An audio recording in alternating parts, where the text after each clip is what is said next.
여러분 안녕하십니까? 주의 기도 강의 진행되고 있습니다.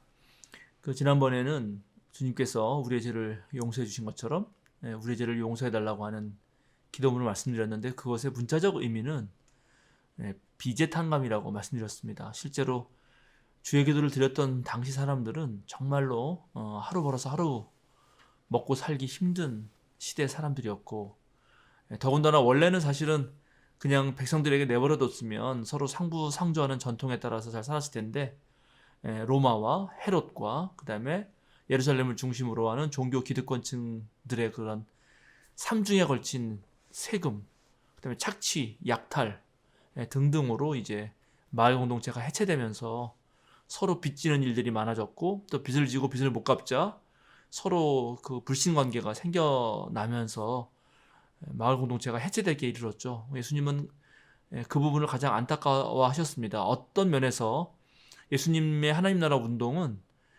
정말 그 유대 저기 나사렛 가버나움, 그 근방 가버나움을 중심으로 한 갈릴리의 그런 어촌 농촌 마을들이 해체되는 것을 다시금 되살리고자 하는 그런 운동이었다라고도 봐도 사실은 과언이 아닙니다. 그런 작은 마을 살리기 운동을 크게 보면 정말 온 지구의 모든 생명체들이 함께 도우면서 어느 누구도 지배하거나 약탈하거나 착취하지 않고 서로 나누면서 사는 세상이라고도 할 수 있을 것입니다. 근데 이제 우리는 그동안 그런 빚에 대한 아주 구체적이고 현실적인 문제로 기도하기보다는 이제 죄의 용서를 놓고 많이 또 기도한 것도 사실입니다. 용서라는 주제는 우리 기독교가 다뤄야 할 매우 중요한 주제이기도 합니다. 기회가 되면 언제 한번 제가 다루도록 하겠고, 최소한 용서에 있어서 중요한 것은 내 죄를 남이 용서하기 전에 자신이 먼저 용서할 필요가 있다 하는 것이 있습니다. 자기가 자기 스스로를 용서하지 못하는 경우도 너무 많고요. 또 동시에 이제 나에게 잘못한 사람을 내가 용서해 줄 때 그것이 전적으로 타자에게만 관련된 것이 아니라 나에게도 관련이 있다. 즉 뭐냐 하면 나에게 상처를 준 그 과거의 일에서 내가 헤어나지 못하는 것이기도 하거든요. 사실은 그 일에서 헤어나고 싶지만 그 일이 계속 현재와 미래의 나의 어떤 삶의 발목을 잡는다. 그러니까 용서한다는 것은 내가 과거에 얽매이지 않고 지금 살아가고 있는 현재의 삶을 충실하게 살기 위해서, 그리고 다가오는 미래를 위해서도 매우 중요한 주제다라는 것을 말씀드립니다. 특별히 용서의 주제에 있어서 하나님과 나를 연결시키는 것의 중요성도 있는데요. 우리 그리스도인은 하나님 앞에서 무한한 사랑을 받은 사람들이라는 사실을 기억해야 된다. 그러니까 내가 잘못한 것이 많아도 하나님께서 나를 충분히 사랑해 주셨기 때문에, 용납해 주셨기 때문에 나도 그 사랑에 감격해서 비록 내게 조금 잘못한 사람이 있다 하더라도 그를 용납해 주면 어떻겠는가 하는 그런 권유이자 초청이라고 할 수 있겠습니다. 그것을 살피면서 여러분 용서에 하는 그 기도를 기억해 주시기 바랍니다. 오늘은 이제 그 다음에 이어지는 우리를 시험에 빠지지 않게 하시고 악에서 구하소서라는 두 가지 청원입니다. 시험은 유혹 또는 시련이라고 그렇게 이제 번역될 수 있거든요. 여기 이제 유혹이라고 하는 말의 헬라어는 페이라스모스인데, 이것은 베드로전서 거기 여러분 보여지는 대로 4장 12절에서는 우리에게 닥치는 온갖 시련들, 원하든 원하지 않든 우리 삶에 닥치는 불행들이 있죠. 그런 시련들을 말하고, 마태복음 4장 그 유명한 광야에서 예수님이 사탄에게 유혹당하는 장면에서는 유혹이라고 쓰입니다. 그러니까는 시험을 당한다라는 말, 그 말은 시련과 유혹을 모두 다 말하는 것입니다. 사람이 평소에는 멀쩡하더라도 어려움을 겪으면은 갑자기 돌변하는 사람들이 생기기도 하죠. 그런 문제는 누구에게나 생길 수 있고 정말 어려운 문제입니다. 그러니까 그런 어려움에서 좀 우리를 구해달라 하는 것입니다. 그런데 1세기에 예수님의 제자들이 겪었을 때 가장 큰 유혹은 무엇이었을까요? 이게 오늘날 유혹하고는 약간 다릅니다. 일단 그들이 가장 겪고 있는 가장 큰 유혹은 자신들을 억누르고 있는 로마를 폭력적으로 진압하려는 유혹이었습니다. 이미 젤롯 땅이라고 하는 그런 사람들이 있었죠. 하나님의 전적인 그런 다스림을 위해서는 로마 제국이 결국 망해야 된다고 생각하고, 심지어 암살단을 조직하고 또 전쟁을 일으켜서 로마를 뒤집으려고 했던 세력들이 있었습니다. 그런데 그것이 늘 성공으로 돌아가느냐? 그러지 않았습니다. 그런 일을 하는 과정에서 더 큰 보복이 일어났고, 그리고 그런 과정에서 아무 죄가 없는 민간인들이, 또 어린아이들이, 또 약한 여성들이, 노인들이 아주 끔찍한 학살을 당하게 되었습니다. 그래서 그런 폭력이 난무하는 시대에 예수님께서는 그런 방법이 아닌 다른 방법을 고민하셨기 때문에 어떻게 비폭력 저항, 무저항이 아닙니다. 저항인데 비폭력 저항을 통해서 새로운 세계를 꿈꿀 수 있을까를 늘 말씀하셨습니다. 그런데 제자들은 너무나 사실은 그런 압박과 또 억압이 심했기 때문에 정말 그 끓어오르는 분노를 참지 못하고 또 무력으로 세상을 정복하려고 하는 그런 유혹에 계속 넘어가기 쉬웠습니다.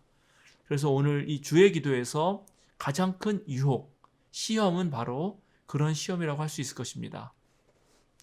그 다음에 두 번째로 기도하는 것이 이제 악으로부터 구해달라는 건데요.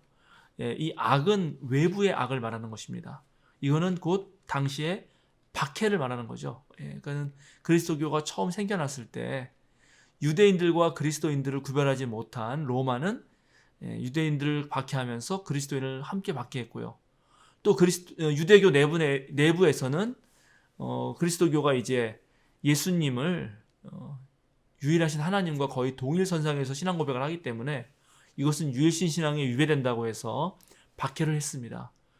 그런 양쪽의 박해, 로마와 유대의 박해 속에서 많은 사람들이 잡혀가서 감옥에 갇히기도 하고 매질을 당하기도 하고 죽음에 이르기도 했습니다. 그런 상황 속에서 우리를 지켜달라고 하는 그런 기도가 오늘 시험에 빠지지 말게 해달라는 것과 악에서 구해달라는 그런 기도입니다. 오늘날 한국 사회는 종교 자유가 있기 때문에 우리가 예수 그리스도를 믿는다고 해서 감옥에 갇히거나 매를 맞거나 살인을 당하거나 또는 그런 위협에 처하는 경우는 거의 없죠. 우리나라는 좋은 나라입니다.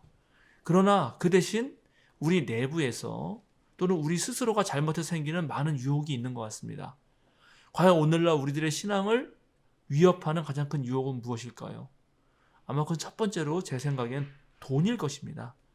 뭐니 해도 21세기는 자본이 정말 가장 최우선의 가치로 여겨지는 그런 자본주의 시대다 보니까 그리스도인들도 나도 모르게 바로 돈의 유혹에 넘어가고 돈으로 모든 것을 할 수 있다고 생각하고 그런 물량 중심적인 그다음에 권력과 힘, 특별히 자본의 힘을 가지고 마음껏 무엇인가를 할 수 있는 것에 늘 유혹을 하죠. 목회 같은 경우도 성공하는 목회라는 말 속에서 대형 교회를 짓고 많은 수의 성도들을 불러 모으고 또 많은 그런 재정을 가지고 상당히 영향력을 끼치는 것이 대단히 좋은 목회인 것처럼 그동안 우리는 생각해 온 적이 있습니다. 그러나 그것이 정말로 참된 신앙인가는 오늘 다시 한번 생각해 봐야 되지 않을까 싶습니다.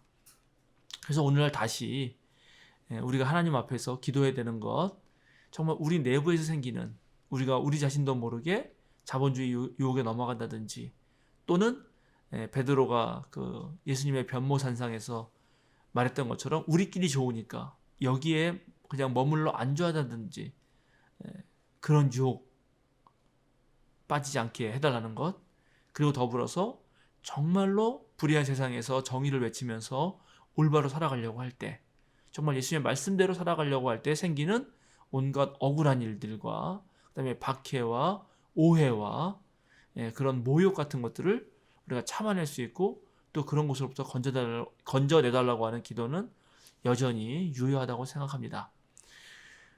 지금 코로나19 상황에서 교회가 여러 가지로 잘못된 판단을 하는 것들이 제가 보기엔 많이 있는 것 같습니다. 국가가 어쨌든 방역에 힘쓰면서 자주 모일 수밖에 없는 우리 교회의 어떤 그런 생리에 대해서 세부적으로는 잘 모르면서도 어쩔 수 없이 모이지 못하게 하는데 그런 것들을 무슨 마치 박해처럼 이해할 것은 아니고 우리가 모이지 못했을 때 생기는 문제보다도 모여서 생기는 그 피해, 그것이 얼마나 큰지를 더 깊게 생각해야 될 거라 생각합니다. 그러니까 코로나19가 우리에게는 어떤 면에서는 위기일 수 있지만 다시 그리스도교가 또 우리 교회가 어떤 양식으로 예배해야 되는지, 어떤 모습으로 우리의 신앙을 지켜나가야 하는 것인지, 다시 한번 어떻게 우리가 이런 상황에서 세상과 소통할 수 있는 그런 어떤 신앙 생활을 할 수 있는 것인지를 새겨야 되지 않을까 싶습니다. 이럴 때 방역 당국과 맞서서 오히려 세상에 그런 건전한 상식으로부터 외면당하는 일이 없도록 오히려 올바른 상식으로 정말 우리 스스로 달콤한 유혹에 넘어간 것을 거듭나는 새롭게 변화시키는 그런 계기로 삼아야 되지 않을까 뭐 그렇게 생각합니다. 오늘은 이 정도로 마치고 또 다음번에 이어서 계속 주의 기도를 여러분과 함께 나누도록 하겠습니다. 여러분 그럼 다음 시간에 뵐 때까지 코로나가 매우 심한데 건강히 몸조심하시고 또 이런 상황에서라도 하나님 안에서 언제나 희망을 가지시기 바랍니다. 감사합니다.